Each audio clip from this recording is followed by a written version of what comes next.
Thank you so much for joining us for another edition of All Angles. I'm Dion Jackson Miller, and flooding as usual when it rains. But should we really be saying as usual? Is it really just one of those things, or is it an issue to do with our outdated infrastructure that needs renewing and replacing? We're going to be talking about some of the factors involved, and in studio with me I have the head of the climate branch at the Met Service, Jacqueline Spence.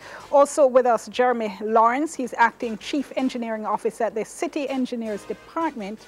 Gary Walters with us as well, Civil Engineer, immediate past President of the Jamaica Institute of Engineers. Dr. Barbara Carby is Director of Disaster Risk Reduction Center at the UWI Mona campus, and Dr. David Smith is coordinator of the Institute of Sustainable Development at the University of the West Indies. Before we go to our guests though, let's listen in to one resident who was affected by the recent flooding.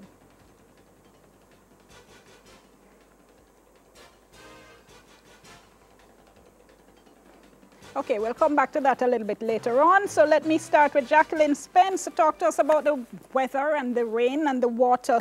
Against the background, can I ask you to put what we've been seeing in some kind of perspective? Because some of us were talking and said, but hold on, when we were in high school, this was common assault. Twice a year we used to have heavy rain for days at a time. Now we're acting as if it's so unusual.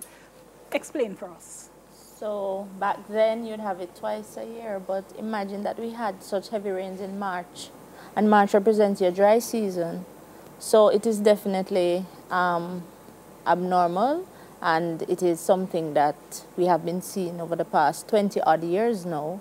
And the persons would say climate change, but you don't attribute one or two events to climate change like that. That takes research, but we're definitely seeing variability in rainfall Break that down occurring. A little bit for us. So the rainfall pattern is, a farmer would tell you, I expect rain August, September, October, and then again May, June.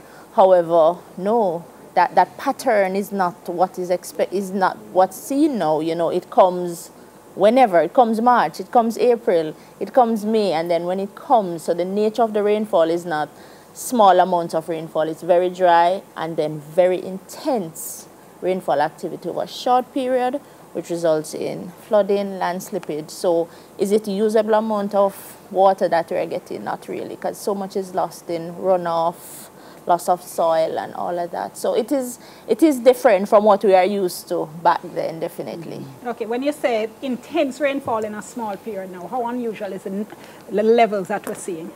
Well, when we look back at the records, we have seen similar levels in some areas, but then maybe the rainfall infrastructure has changed over the years, and maybe our drainage has not quite caught up with what type of intense rainfall we're now seeing. So some of it has to do too with what the infrastructure is now, and maybe changes that we need to make in terms of that to kind of catch up with the rainfall activity that we're now having. Okay, so let me ask Dr. Carby then. So is what we're seeing when we're out there swimming on the roads, is that an inevitable consequence of what we're hearing Ms. Spence talk about?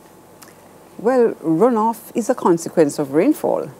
The question is, do we really need to have the levels of runoff that we are now seeing, and which is causing so much dislocation? And I think the question we should ask, from my perspective, is not how do I make the drains bigger, because it's really part of a larger problem. The question is... Not how to make the drains bigger? No, I thought that was the question. No, that is not the question. The question, Dion, is how do we achieve flood resilience? So this is a long-term perspective. How do we achieve flood resilience Which is what? in the long term? What does that mean? Okay, so how do we make ourselves suffer less damage from flooding, is how you could summarize it. So you'd have less damage to the infrastructure, less damage to agriculture, and so on. How do you achieve that? And yes, drainage is one of them, but your development practices would be another. Your environmental management practices would be another, the enforcement of your laws, and the involvement of society. I mean, to me, it's way beyond an engineering problem. It's actually a societal problem, and it requires a societal response. All right, well, I'll get the views of the engineers in just a moment, but Dr. Smith, your take? I think, yes, part of the problem is that a lot of our infrastructure hasn't moved since when we went to school. And that was fine back when our towns were smaller and so on, and it could handle what was going on then.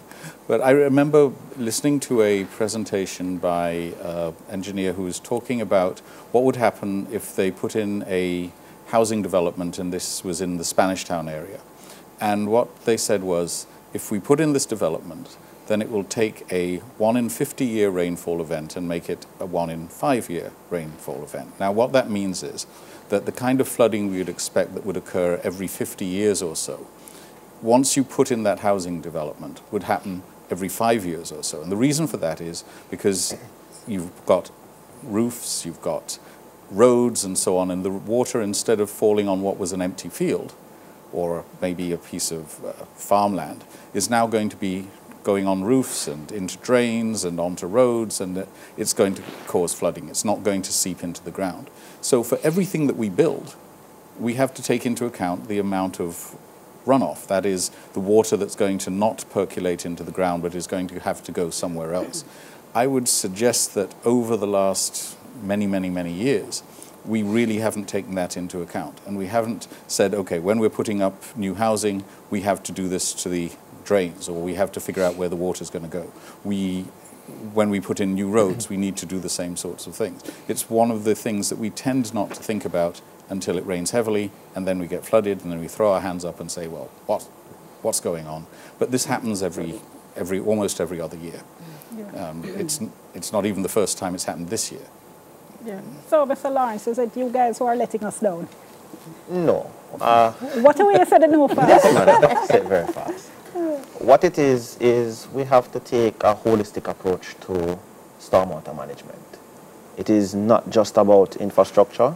It is not just about climate change. It's also about our cultural practices and the availability of resources. We have a cultural practice, especially in the corporate area, where we don't really dispose of our solid waste properly.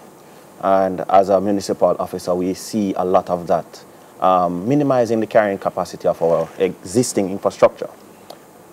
It is not just that factor of it alone.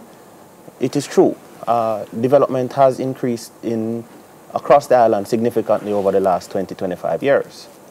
And there has been minimal infrastructural change or capacity building in infrastructure. So even if all the drains were clean, wouldn't we still be flooded out? Even if all the drains are clean, we would still be impacted by increased runoff. We would not necessarily be as high as it is now, and the impacts would not be as heavily now. But yes, there is some need for some infrastructure upgrade. All right. Mr. Walters, your thoughts, sir? I think we need to have a balanced approach. You have primary drainage, like the Sandy Gully. I didn't get any reports of the Sandy Gully overflowing. And you'll also have secondary drainage. Now, the Sandy Gully was designed for a 1 in 100-year event, and Dr. Smith did elaborate on that concept. Where we saw flooding, from what I was seeing in the newspaper and in the TV reports, it seemed to be areas where there was little or no drainage infrastructure. These rural towns in Clarendon, particular roads in the corporate area. And what you find, you'll have a rural town and they put up one development and then another development come a few years later, but there was no master planning.